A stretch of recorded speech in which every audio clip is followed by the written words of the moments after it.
বন্ধুরা, মঙ্গলবার কী রান্না করবো সকাল দিয়ে চিন্তা করতে করতে যাই হোক, সকালে তো কোনো রকম খেয়ে নিয়েছি, রাত্রি যেন আর ভাল লাগছে না।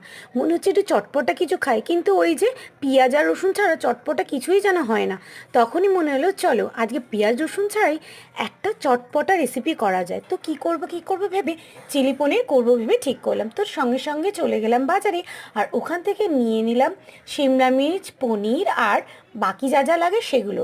তো এসেই সিমলা মির্চ পনির কেটে নিলাম, আর তারপরে রেসিপিটা তৈরি করার জন্য সব জোগাড়জাটি করে তৈরি করে নিলাম ভেজ চিলি পনির।